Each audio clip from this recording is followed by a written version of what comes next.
Relentless airstrikes are being carried out even as Israel has laid siege to Gaza, cutting off electricity, water and fuel to the Hamas-held enclave.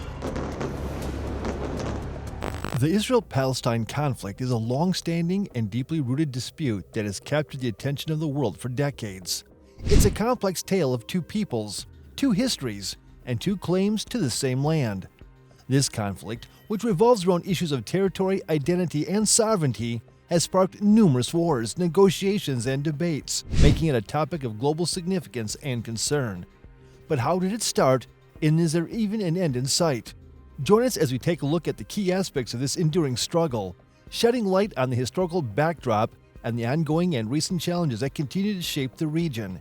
Before we dive into today's video, take a moment to click that like button and subscribe to our channel. Be sure to also hit that notification bell so that you won't miss out on any of our upcoming videos. One of the common misunderstandings about the Israel-Palestine conflict is that it is a religious fight that has been going on for many centuries.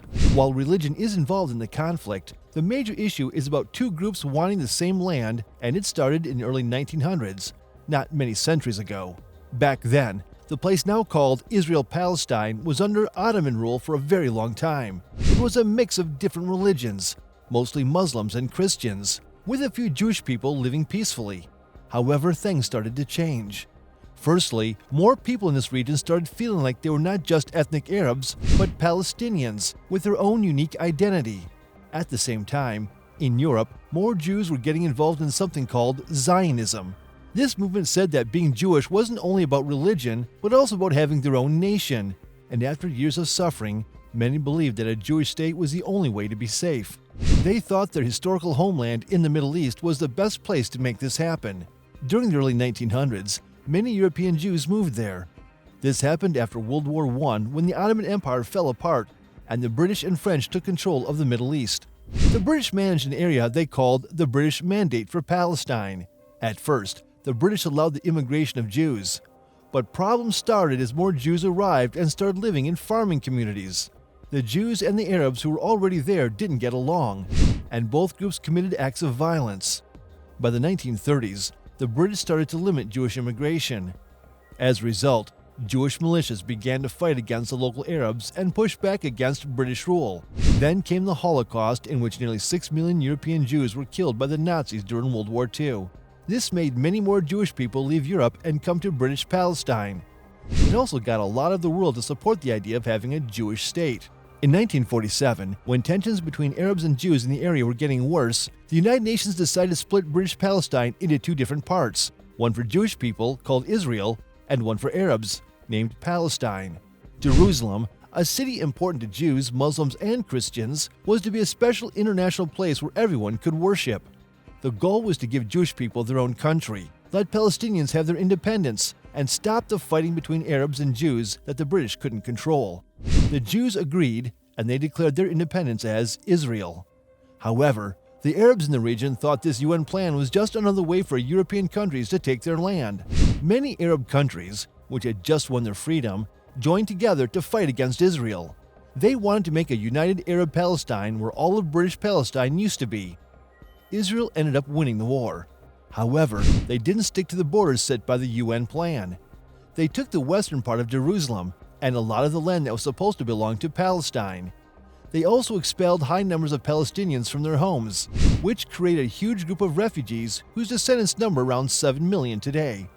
At the end of the war, Israel took control of all the land except for Gaza, which Egypt controlled, and the West Bank, named because it's west of the Jordan River, which Jordan controlled. This marked the start of a long Arab-Israeli conflict. During this time, many Jews in Arab-majority countries left or were forced to leave and came to Israel. Then, in 1967, Israel and its neighboring Arab countries had another war. When it was over, Israel had taken the Golan Heights from Syria, the West Bank from Jordan, and both Gaza and the Sinai Peninsula from Egypt. Israel was now in charge of the Palestinian territories, including all of Jerusalem and its holy places. This meant that Israel had to govern the Palestinians, even though they had been in conflict for many years. In 1978, however, Israel and Egypt signed an agreement called the Camp David Accords. The United States helped make this agreement happen, and soon after, Israel gave the Sinai Peninsula back to Egypt as part of a peace deal. Many people in the Arab world were not pleased with this, and Egypt's president, Anwar Sadat, was even killed partly because of it. But this event was a turning point. It started to bring an end to the bigger problem between Arabs and Israelis. Over the next few decades, other Arab countries slowly started to make peace with Israel, even if they didn't sign official peace papers. However, there was still an issue. Israel's military was still in charge of the Palestinian lands of the West Bank and Gaza. This is when the focus shifted to a struggle between Israelis and Palestinians.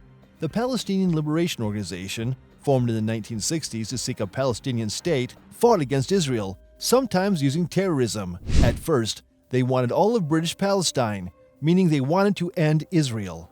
Fighting went on for years, including Israel invading Lebanon in 1982 to remove the PLO from Beirut. Later, the PLO said they would accept sharing the land with Israel, but the conflict continued. While this was happening, something important was changing in the Israel-occupied Palestinian territories.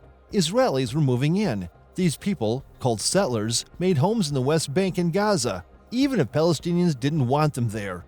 Some moved for religious reasons, some to claim land for Israel, and some because housing was cheap and subsidized by the Israeli government. Some settlements are like big cities with many people, and others are small communities deep in the West Bank. Soldiers guarded the settlers, and these growing settlements pushed Palestinians off their land and split communities. In the short term, this makes life hard for Palestinians. In the long term, it makes it tough for Palestinians to ever have their own independent state because it divides up their land.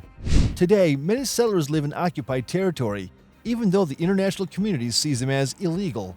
In the late 1980s, Palestinian frustration led to the Intifada, which means uprising in Arabic. It began with protests and boycotts, but turned violent, leading to heavy Israeli force. Sadly, many Israelis and Palestinians lost their lives during this time. Around the same period, in Gaza, some Palestinians created Hamas, an extremist group that wanted to destroy Israel. They thought the PLO was too secular and willing to compromise. By the early 1990s, it became clear that Israelis and Palestinians needed to make peace. Leaders from both sides signed the Oslo Accords, hoping it would be the first step toward Israel eventually leaving Palestinian lands and allowing an independent Palestine. The Oslo Accords were an important agreement that allowed the Palestinian Authority to have some control over certain areas. It was a step toward Palestinians having some freedom to govern themselves. However, there were hardliners on both sides who didn't like the Oslo Accords. Some members of Hamas used suicide bombings to try to stop the peace process. On the Israeli side, some right-wing protesters accused Prime Minister Yitzhak Rabin of being a traitor and a Nazi. Sadly, not long after Rabin signed the second round of the Oslo Accords, he was shot and killed by a far-right Israeli in Tel Aviv. This violence showed how extremists on both sides could use violence to prevent peace and keep the conflict going, aiming for the total destruction of the other side. This pattern of extremism and violence has continued ever since. Years pass while talks to iron out the last details of peace drag on, and a big Camp David summit in the year 2000 ended without an agreement. Palestinians started to feel that peace might not happen, and they began a second intifada, which was more violent than the first one. When this intifada wound down a few years later, it had caused a loss of about 1,000 Israelis and 3,200 Palestinians. The second intifada changed things a lot. Israelis became more doubtful if Palestinians would ever want peace, or if it's worth trying. Israel then built walls and checkpoints to control where Palestinians go. They no longer tried to solve the conflict, but manage it. Palestinians felt like talking and fighting didn't work, and they're stuck under more and more control with no hope. The conflict recently took a new turn, with Israel declaring war on the Gaza Strip after an unprecedented attack by Hamas on the 7th of October 2023. The large-scale surprise assault by air, sea, and land left at least 900 dead in Israel. In response, Israel launched airstrikes on Gaza that killed at least 765 people. As the militants retreated into Gaza, they claimed to have taken a minimum of 100 hostages and threatened to kill them if airstrikes targeted Gaza without warning. Israel, on the other hand, has pledged that Hamas will pay heavily and may now be preparing a ground incursion into Gaza. The Israeli-Palestinian conflict remains a significant challenge, and we hope things get better soon. Don't forget to like this video and subscribe to our channel if you're yet to do so. Be sure to also hit that notification bell because we have more amazing videos on the way. We'll see you in the next video.